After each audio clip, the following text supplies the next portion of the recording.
So great seeing everyone today. Honored to be moderating this last panel of the day, the future of DTC. I'm sure if you have tried a lot of the incredible products that we have at the DTC market right behind you. If not, definitely after this panel, hopefully you'll be inspired to do so. Really thrilled to be talking to some rock stars here with very different perspectives on consumer brands, building, scaling them. And so without further ado, I'm going to intro our panelists. Nik, welcome. Nik Sharma is widely known as the DTC Guy, a Forbes 30 Under 30 member, AdWeek's Young and Influential, and a resource that brands and investors turn to for growth. Truly, the best brands work with Nik. Nik is the founder and CEO of Sharma Brands, where clients include Feastables, Jolie, Milk Bar, Everlane, and more. Outside of Sharma Brands, Nik writes a newsletter to 50,000 investors, founders, and marketers, and is also the co-host of another podcast, Limited Supply. So you guys should also check that out. Scout is the CEO of DTC. Definitely try DTC in the brand market behind you if you have not already. A line of sparkling non-alcoholic aperitifs, co-founded by Katy Perry and Morgan McLaughlin. Scout's professional journey spans over 7 years in management consulting at McKinsey and venture capital at M13. But also in 2020, Scout was the co-founder of, how do you pronounce it? Dough, which is a better for you cookie dough brand. So welcome, Scout. On Scout's left, we have Marissa, who is an accomplished digital product leader with over 13 years of e-commerce and omnichannel experience.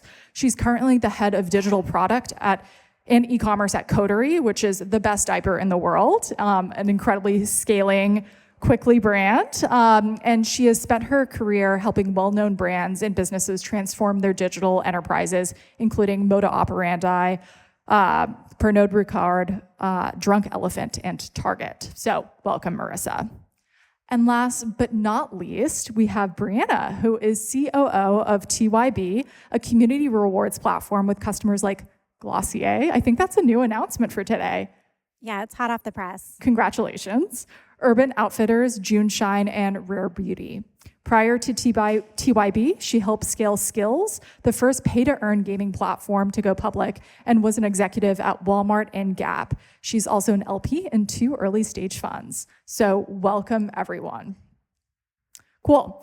So today we're going to be talking about the future of DTC e-commerce, what trends we're seeing, and because there are also a lot of brand founders here, some tactical advice. But before we kind of get into those themes, I'd love each of you to kind of just talk a little bit about your journey to where you are today. Nik, let's start with you. Tell me a little bit more about Sharma Brands. Absolutely. So first of all, thank you for having me here. New York is one of the few places where everybody looks amazing at these events. Outside of New York, nobody knows anything about style and fashion. Hey. So, well, LA is the close seventh. Yeah. 2 SF reps here, you know? SF, yeah. No, so excited to be here. Sharma Brands is basically think of it as a mix between a performance agency or a growth agency and a McKinsey. I like to say that we come up with a lot of strategy work for our clients, but we also do all the homework. We have a full in-house team. We only work with about 15 or 16 clients at a time.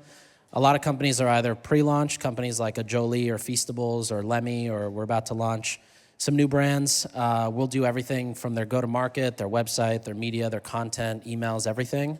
And then we work with brands in a middle stage, which are the Hexclads of the world or the Everlanes, and then the larger stage, which is the Taco Bells, Diageos, et cetera.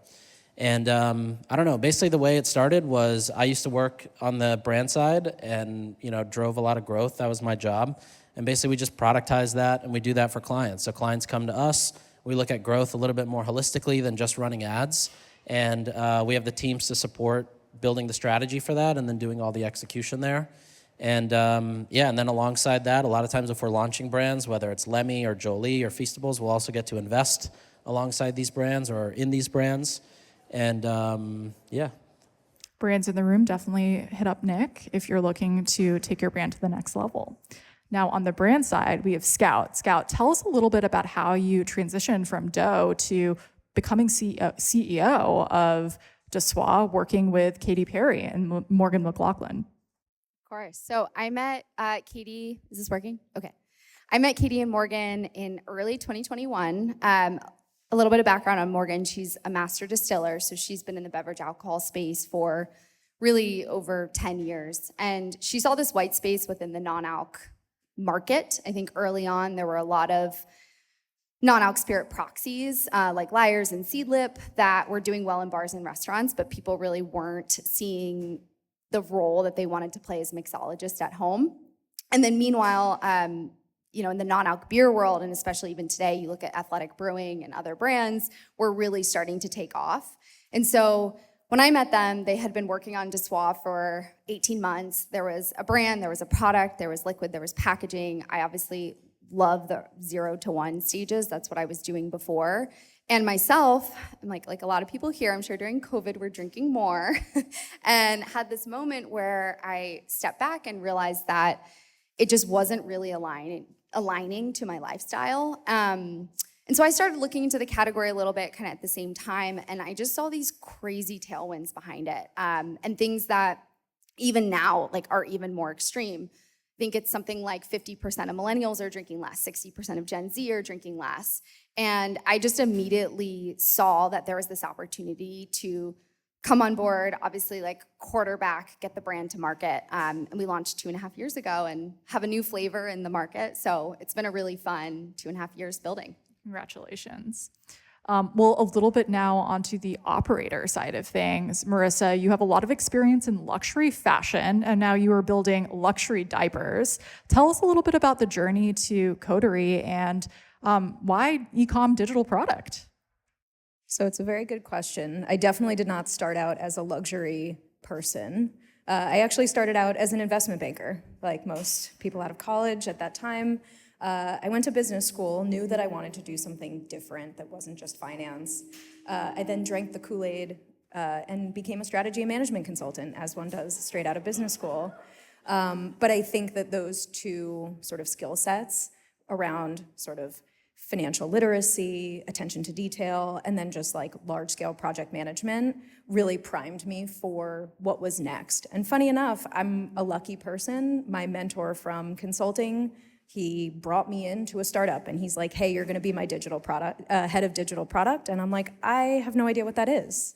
And so he was like, you can do project management, you can figure out the tech. And in truth, that's really what I did. And so from that moment forward, I knew that that was the right fit for me. It was very hands-on, it was very operational, but you're also able to, almost as a product manager in that point, running product teams, you're able to speak a language, right? You're almost like a translator. You speak dev, you speak CEO, you speak marketer, and you're able to really put that into practice through what I love, which are e-commerce websites. Never really thought, the Moda job was very sort of close to my heart. I'm like, who doesn't want to work with beautiful garments and very well-known brands? And what's funny is moving into other luxury products, I'm not a parent and I hawk diapers all day. I could talk about sizing and blowouts and sort of all the parental terminology that you could want. And it's funny because you actually feel an enormous empathy towards the customers that you're serving, whereas in my role, behind the scenes, the tech looks the exact same. And so it's about that experience. So it's been a lot of fun. Excited to dive a little bit deeper into just sort of the trends in the market and kind of what you're focusing on in terms of digital strategy. But Brianna, I'd love to dive a little bit deeper into how you partnered with Ty Haney, the former founder of Outdoor Voices, to now be on the other side of the table building tech for brands with TYB. Yes, first of all, I want to shout out to all my recovering management consultants out there. And then also, I identify as a former in-the-room guest podcast host. Yes, we didn't you have are. that in the intro, so congratulations. Oh my gosh. It's so exciting. We got to send the link to your episode. It is a must listen. Absolutely. I think there's a trapeze for those of you that like Easter eggs in the episode. I'm excited to be here. TYB, really simply, we're a gamified community rewards platform, and we enable consumer brands to own the channel with their fans and directly engage and, most importantly, reward them for taking really valuable actions to grow the brand. As you know, my background's in gaming and consumer. The first startup I built was a gamified rewards platform, literally for game developers to build. And you guys, gaming has engagement figured out. It's progression, so you take steps and you ascend levels. It's status. You earn status for taking that progression. And then most importantly, I think what gaming's figured out is it's social. You can have conversations, and we all do it, right? In our days, we have status, we see other people's status, and then we take engagement or actions based on seeing that social proof. We simply enable brands to connect their community to each other so they can talk and they can see each other's status as they become the ultimate fan of that brand. Ty, obviously building outdoor voices, big fan. Community was their moat. They were able to take that community, that team OV. They were 4 times more valuable. And so we simply enable brands to have that community and then make it measurable. Well, now that our audience has gotten to know a little bit more about all of you and all of the incredible things that you're doing, let's dive into where D2C is going. Let's start with Scout. What have been some of the biggest thematic priorities for your teams when it comes to digital strategy, given that DSWA is primarily D2C? Yeah, I think to set the stage, DSWA launched online in January of 2022. We didn't have our first retail partners until really that summer. So when I think about beverage, other than COVID, for the most part, people are really discovering new products and buying products in stores. And it makes sense to me, right? You think about like, okay, I'm gonna spend $70 for a product I've never tried before, or I can buy a can for $4, right, in Target. And so in the earliest days, we did so much of our community building, our customer acquisition online, and then more and more as both the brand has grown into retail and I'd say the category has grown into retail as well, we've thought about this channel differently. So where we are today is really thinking about a loyalty driver, kind of a fundamental place as we build distribution where customers can come online and find DSWA if we're not available in their area yet. We have over half of our monthly online revenue coming from subscribers. So all things D2C, you really have got to be thinking about what's that lifetime value. And so it's a way for us to really justify the economics of that channel. And then I think we do a lot in terms of both the digital inroads that we've built to be able to help support other sales channels. So for instance, okay, we're on sale for Prime Day right now. I sent an email out to our customer list telling them about that sale. It's really a full flywheel, omni-channel brand, if you will. And they're really cool, I'd say tech options these days when you think about couponing, right? And being able to do stuff off of the shelf. When you think about running paid ads even to get people into store during critical launch moments, even being able to survey customers when they buy your products in store. And so I really think about the interplay between those two channels. And I think the hardest part, I would say, operating an omni-channel business is just as the CEO, where do you give love, right? Resources, team, et cetera, and how do I make sure that I'm thinking about them within the context of, revenue and bottom line driving channels? There's just so many meaty things to tackle, from discovery to, acquisition to retention. Marissa, at Coterie, what do you see as some of the big thematic strategies? So Coterie is 90% subscription. And the idea is that our motto is we want to make parents' lives easier. And so it's a subscription business. Send diapers to my door when I ask for it, in the right size, whenever I need it. And it's interesting, Scout, hearing sort of your take on the interplay between in-store versus online. For us being 90%, for us, the in-store experience is the oh crap moment, essentially, where you run out or you didn't manage your subscription properly. But the idea is that you always come back to us. And so from a digital strategy perspective, it's how do we build that moat? How do we build the best-in-class customer experience for parents who are like, it's diapers, send it to me, I'm good, I know what I'm doing. But in reality, When do you need it? How often? What size? Do you realize that perhaps your kid is starting to grow and you need to size up? Maybe you're ready for another product. And making that as seamless as possible is really important. And what we've done probably for the last 4 years that Coterie's been around is essentially do exactly what a customer has asked of us. Ship now, delay, right? And just listen to what they're telling us.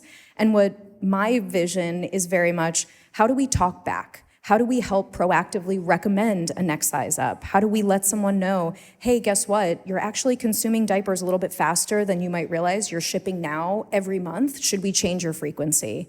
And being that sort of diaper concierge or that person to help you when in reality you have a kid in one hand and your cell phone in the other, like we're there to really help make that decision even easier. And so as part of the tech roadmap that we're building, it's that two-way conversation. How do we make sure that we have not only the right tech architecture, the right systems, the right platforms?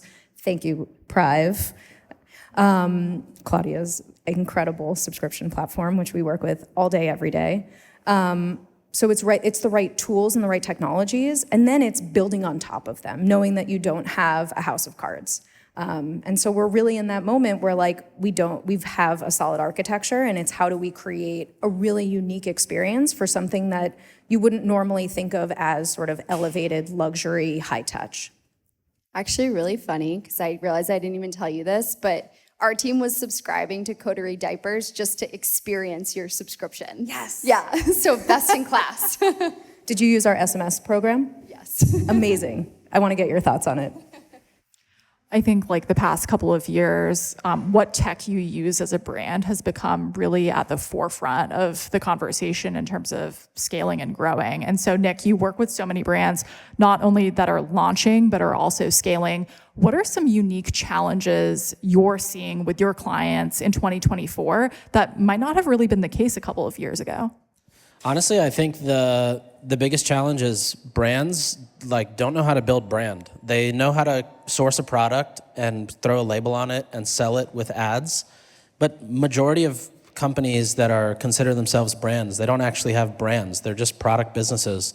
And so for us, a big challenge has been just making sure that the brands we're working with understand what it means to be a brand. You got to put out content. You have to cater to your customer. You have to be listening to your customer. You have to launch products that your customers are asking for. It doesn't just mean you come out with a beauty line because you're a celebrity and you're known for your red lipstick, and you launch this makeup brand and all of a sudden you make a couple of Instagram posts and it just dies. Or you come out with a beverage brand, and you know an NBA player is associated with it, and they make a couple of posts, and then their contractual obligations are up, and now you just hope for sales to come in. It just never works like that. So the brands that we've really enjoyed working with are the ones that really understand you have to be out there, you have to be creating content, you have to be engaging with the community, you have to be helping facilitate to build a community, you have to be launching new products, you have to do things that just cater to them. Yeah, I always think of brand as like the pavement of the road, and then everything you do from a growth standpoint is the car that drives on top. And so I think of that, I don't know if you guys, I'm sure you've seen the movie Cars, when Lightning McQueen is like pulling that road thing behind him and he does it bad the first time. It's like a very bumpy road to drive on, and it's not, you can't really grow a brand if you don't have the brand underneath it. You can only really run advertising if you have a high quality brand. Or another way to think about it is you put an image in Microsoft Word and you stretch it from the corner. The more you stretch it, the blurrier it gets, but the higher quality the image is that gets there in the first place, the more you can continue to stretch that. And so I think of that quality of the image as the brand, and then you stretching it as trying to run growth. But yeah, brand. I mean, even if you're launching in channels that are not ads, you're trying to launch on TikTok Shop and leverage the affiliate program around it. No affiliate wants to get involved in your brand if you don't have a cool brand or you don't have something that people want to be a part of in the first place. So I think building brand and building awareness in a smart way is probably the biggest challenge for a lot of these companies. Once they get to a certain state, then I think it also shifts into some of the stuff you were talking about around their tech stack and how well they're set up to continue for growth, or sometimes it's even having the wrong people in the right roles. I think like brand and community, like the people that are buying the brand are so much kind of like two sides of the same coin. there's an easy experience when you're shopping in brick and mortar around, oh, this is the brand, these are the people, this is kind of what the community is. But it's a bit harder when you're selling direct to consumer. Brianna, with TYB, I'm curious, how do you see community as a growth lever, and how does community influence brand? Yeah, absolutely. I think the headline is the personal relationship on the brand side of things. The growth playbook for the last 10 years is based on this linear funnel that just isn't that way anymore. Consumers are discovering brands from their friends. The best analogy I like to use is that we've basically been putting lemonade stands out front of our houses as brands. And we hire tech companies to help us move, the merchandise around, or we change the copy on the sign. Maybe we lower our pricing. Everybody's at the park. They're not coming to your house. They're not coming to your lemonade stand. And so with TYB, what we do is we help you essentially create that social space, so that personal relationship. We help you put your brand's widgets across your own channels, which again, headline isn't just your website, so that they can participate in challenges, their single player challenges, their multiplayer challenges as a community and a group. They get rewarded. We spend a ton of time, you mentioned two sides of coins, on the user experience. How do they want to engage? How do they want to know you as a brand and build that personal relationship? And last week, we did a survey across our users asking why they love to, use TYB and be on the app. And of course, access to free product, discounts, exclusive events were top of the list. But guess what the number one thing is that they said that they liked? It was the relationship they had with the brand. And some of them said literally the names of the moderators from the brands that they talked to, that they've completed challenges with. So that's the next level here, is building on what Nik said. Brand also has to have a personality and an emotional connection. And why not use your people to do that? Marissa, with Coterie being a diaper business, you're catering and selling to people that are at a very interesting life milestone where, like, raising a baby, putting diapers on the baby, it truly takes a village sometimes. So maybe can you talk to us about how you think about community in crafting the digital experience? How do the two interface? It's a really good question, because parenting in and of itself is its own community. You don't really know what it's like until you're suddenly born into being a parent. And that's something that we really try to tap into, which is, I think, first and foremost around sort of crafting a voice and building sort of this brand. It's empathy and understanding how we can help. And I think, there's a lot of opportunity for what Coterie as a brand can do around, like, building parent communities. I think when you think of what does a community mean, it's a lot of times, like Brianna just said, about meeting in real life or partnering with somebody else who is like-minded. And Coterie does a very good job of bringing these sort of like-minded individuals together. And I think the Coterie brand is very much about high-quality products with sort of a mind of the people around you, the world around you, as well as just an elevated experience. And so we've done a few in-person events, which I'm laughing because we did a lemonade stand. We did a lemonade stand. It was an analogy, not literal. But it was in a park, and we did bring the folks to us. But a lemonade stand, music in Brooklyn, bring your kids. We did a pool party, right? And it's a way to connect in real life. But I think the real key and of course, there's the way that you engage on social. How do you talk to your customers? How do you solicit feedback? We once had a post around just, what do you wish that we would do? What can we do for you? And we actually got incredible feedback around products they wish we could offer, things we could upgrade, more in, IRL events. And we've actually taken a lot of those to heart. But when I think about the digital experience and the community that we've built, it's really, how do we talk to our customers one-on-one? Because really who they're interacting with is us. And we do user interviews. We listen to our CX calls. We understand what kinds of requests are coming in, even with our SMS program. You can tell us exactly what you want, and then there's a voice behind it. It's not, just a one-way street. And that's sort of what I was getting at before around how do we create that two-way conversation so you're not just screaming into the void. And I think that even that sort of perspective alone can create better community, even if you're not side by side with the other Coterie parents 100% of the time. Yeah, and just to add on to that, I think growth marketers have looked at knowing your customer by a cohort model. Like, oh, they made their first purchase in March of 22, and my LTV is 4 months, so therefore, it does not compute. We love to say activate locally, amplify digitally. And my favorite story, is anyone a customer of Topicals? They're the fastest growing brand in Sephora. They're really rad. Alameda is the founder there.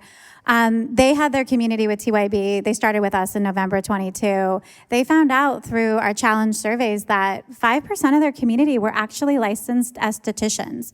And you talk about building a brand, right, for credibility. They're very much about skincare, right? You take care of your skin so it's healthy. And they were able to create a segment and an experience on TYB for the licensed estheticians. They had an event last week about the origins of acne. If anyone's interested, you can join the community and learn. And then they amplified that digitally, right? So they sent challenges and they're able to reward them based on how they personally want to identify with the brand based on their career and their identity, not how the brand wants to identify with the consumer, which is take, buy. So I love that. That's absolutely what I'm saying too. The person behind the digital experience and product. Nik, you mentioned celebrity brands, and Scout, you're working with Katie on Dessoir. I'm curious, Nik, maybe can you tell us where you think things break down in terms of what makes an unsuccessful celebrity brand? And maybe Scout, I would love to hear your take on how Katie and Dessoir kind of stay authentic and build community around their customer base. So Nik, over to you. Yeah, so for us, I feel like the things I've come to realize from a pattern standpoint where celebrity brands fail, which now I'm thinking of all the counterexamples, so this could be totally wrong. This just comes from my POV. But celebrities who aren't genuinely in it, they're a part of this cool project. They think of it as like a 15-minute cool project, but they're not in it for when the sales dip and then they need to get involved and get strategic. Celebrities who come in typically just through agencies but have no self-desire to be a part of it is kind of in the same bucket. Celebrities who don't create content is another huge one. Like if they don't understand how to create content, whether that is they're not comfortable getting into a photo shoot or they don't have the ability to get into a photo shoot, or they're just not comfortable pulling their phone out and recording something and throwing it up. Like I think Shay Mitchell is a phenomenal example of one who does create really good content. We work with the Skinny Confidential, same thing, always creating content. And also it's gotta be a product that clearly aligns back to why does this person create this? We've worked with celebrity partners where it's like, this makes no sense as to why you're doing this. It's just either a cash grab or an Excel sheet business, and it's probably not gonna work, and 9 times out of 10, they don't end up working. But I think a lot of it comes down to alignment, content, and how into it are they as a celebrity. And a lot of times, I have a friend who is a huge YouTuber. He is involved in 3 brands, one of which he's personally really excited about, and that one is clearly taking off the most because that's where he wants to actually spend most of his time. The other 2 he has contractual obligations for, but they're not gonna really take off. Totally. Scout. Yeah, I would agree. I think from the authenticity point, I think it's table stakes for it to be something that they had a genuine need, desire, problem to fill, right? And I think what I've seen, and this kind of ties into, I think, a lot of thematically what we're talking about around community, but when we launched, Katie has over 200 million followers on Instagram. It's a massive audience, and it's a mass audience. And most brands don't start with that kind of mass audience. And so in a lot of ways, I've seen this as very much a full flywheel, right? So the opportunities from day one of speaking to Katie's audience, building our DeSoir audience, which sometimes are Katie's fans, sometimes they're not, right? And we have people who drink DeSoir all the time that don't even know that Katie's behind the brand. And so I really think about it behind the scenes, in front of the scenes. So whether it's a great example of like organic content creation, Katie just released a single, put Trey Rosé in one of our flavors in the music video. We didn't even know about it until after it was shot. And so it's something that she's thinking about, how do I integrate this into my moments, my beats, not just how do I help amplify their moments and their beats, but both have to be there. And so I would just say is like, okay, cool, we have a wellness audience, you know, Katie and Gwyneth Paltrow are friends, so she was on the Goop podcast last January. We launched in Sprouts. Katie was filming content for us to post on her socials and our socials when that went live. So really thinking about how you can touch every single channel, but also still be authentically speaking to her people, right? And the DeSoir people until those concentric circles really overlap. Totally. That's like really insightful around building that authenticity in a tactical way. So thank you for sharing those examples. Before we hand the mic over to audience questions, we have a lot of builders in the room today. And so I'd love for all of you to give a brand that you are currently obsessed with, and also a piece of advice that you wish you had known a few years ago when starting your brand or starting your agency, or maybe when you're working with businesses, whether it be around, you know, distribution or launching on subscription. So maybe we'll go this way. Oh, me first? Okay. So I think my piece of advice is do not get ripped off. There are so many people who will rip you off if you're a brand. And I'm very happy to be your bullshit detector. You can email me, n@sharma.com. I will be your bullshit detector. Sorry, what was the other part of the question? Like a brand product that you love. Brand, okay. DeSoir, of course. Coterie, of course. TYB, 3 amazing companies. Another one that I like a lot just because of their strategy is Strawberry Milk Mob. I don't know if anybody's heard of them. Bikini brand based off of TikTok. Honestly, a lot of the TikTok brands are really interesting to me because they do such a good job building their brand without even trying to build their brand at all. It's just by creating content. And I think that's generally the piece that most of the other companies that have product businesses and ads businesses don't have, is that content and that brand piece. So yeah, I'll stop there. This is boring, but I think so practical because I was talking about it with friends earlier, but get a trusted lawyer. I think that's something I've seen, small mistakes, big mistakes, but legal counsel mess up. And I think having somebody who can really be a business partner when you need them to be is really important. Oh, I did it out of order, maybe. Anyways, product brand. This is more on the tech side, but something I've been obsessed with is this company called Locker. And it's like Pinterest, but shopping. And it's just so much better than having a million bookmarks on your desktop in terms of, you know, things you're shopping for, weddings, for summer outfits, whatever it is. So I'm obsessed with Locker. I guess, so my piece of advice, while I'm not a founder, I think one of the biggest learnings that I've taken from Coterie is you can't retrofit market fit. And, you know, for us, kids, people are having babies, you know, people are becoming parents every day, and diapers are a need. And so we didn't make it up. And so what we were doing is following the need and understanding we are a what's the problem to solve business. But I think it's really important, rather than coming up with an idea and then you're forcing it down someone's throat, to say, who is the person that would consume this?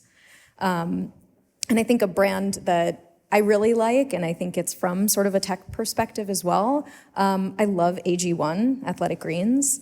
Essentially, you know, they pivoted a little bit. We look at their site a lot. They have one product, and yet their entire website is a full experience. You do onboarding, you tell them what you need. They create a bespoke sort of, you know, package for you. But at the end of the day, it's one product. And I think their ability to tell a story and keep you engaged around one product is really impressive. So thank you. Cool. it's easy for me to say that we get to work with a lot of celebrity brands as well, or people with audiences. So it's easy for me to pick like Selena Gomez's Rare Beauty or Scarlett Johansson's The Outset. And I think the structure, I've learned a lot as well. I love what you said in terms of what works. My favorite brand is Roykin Instinct. They're a dog food brand right now. And the reason I highlight them is because they get the same community participation as Scarlett and Selena. We're on a first name basis. And literally, she has, I think, 500 people in her community on TYB, and she gets all of her content. And she spends her entire content budget on community, and she's able to get the growth from that. And so I'm here to say that dogs are celebrities too. So it just, you have to have that emotional connection. But I love the brand. I love the community. There's actually a book club live right now. If you want to go join it, they read mystery thrillers as part of this dog food community, and it's like legit. My biggest advice is play Texas Hold'em. Does anyone play poker? Yeah. Jenny Just, who's a woman I really admire, she's a self-made billionaire, casual, building hedge funds. And she started this really great movement for women to play more poker. It's called Inside Poker. You can download the app. I'm not an affiliate. I'm just like super, super into this. What I've learned, and my advice is, when you're playing Texas Hold'em and you have like a pair or two of a kind or two face, and you should go more in and you should invest. That's my biggest lesson I've learned building two companies now, is know when you have something to put growth and money on. And I think that smart investors look for that. And I certainly do as an investor. And founders, do they know the hand relative to the market and the scale? And do they know when to put, if I'm an investor, my money behind that to go and grow? Thank you for the recs and just the really helpful tactical advice. I'd love to turn it over to the audience to open things up for any audience questions. Madison will assist with the mic handoff.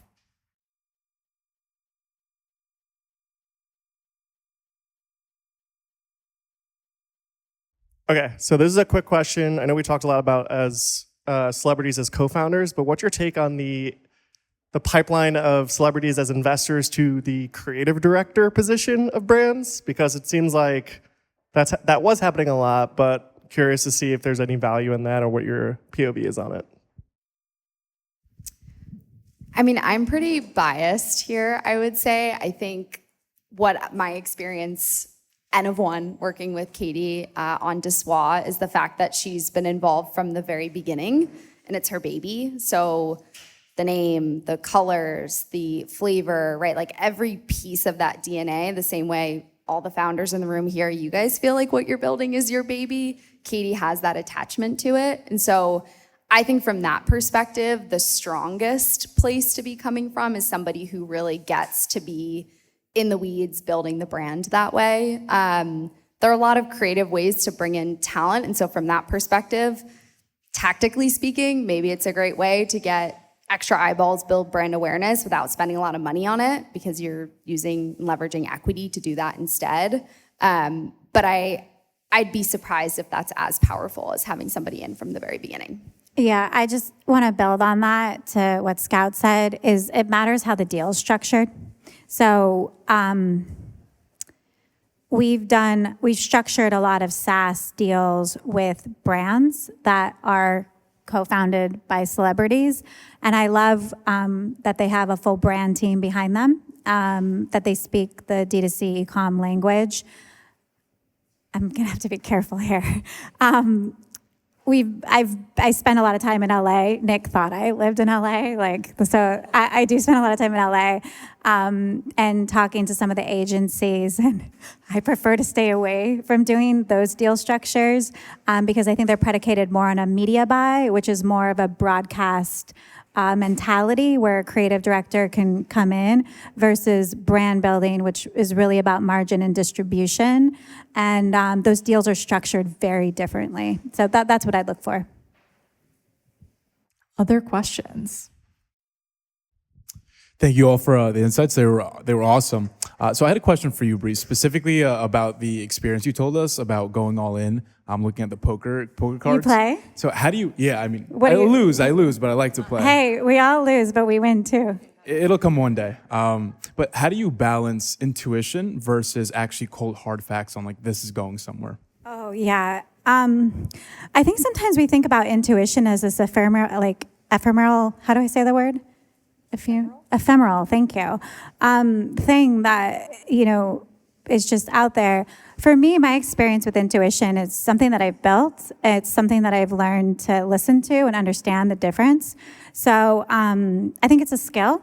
It's something that comes with experience and something that you hone, that word. So for me, like when I'm playing poker, and especially if I'm playing against a bot, right? I know who my opponent is. I'm thinking about what they're doing. I know that they're going to have limits in terms of how they're going to come back on the deal. So let's say I don't have a pair, or I don't have two of a kind, then my intuition tells me that if I go up higher than what the bot's going to respond, then the bot's going to fold and I'm going to win. So it's a game of chess that you get good at playing, and you get really good at learning what that voice sounds like inside of you and listening to it. That's my experience. I love it. We should play. Which apps are you on?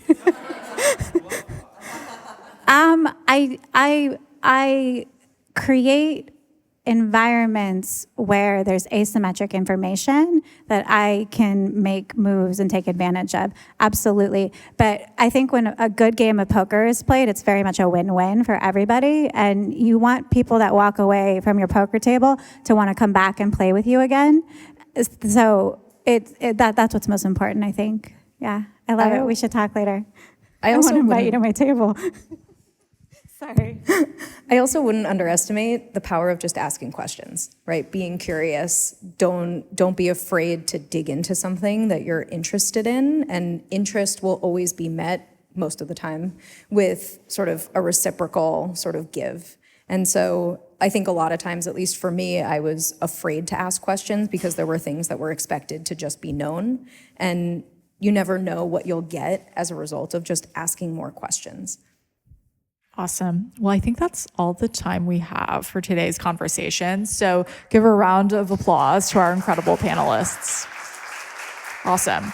Follow them, try their products, go chat. Thank you so much, everyone. It's been a pleasure. Thank you, Claudia. Thank you, Claudia.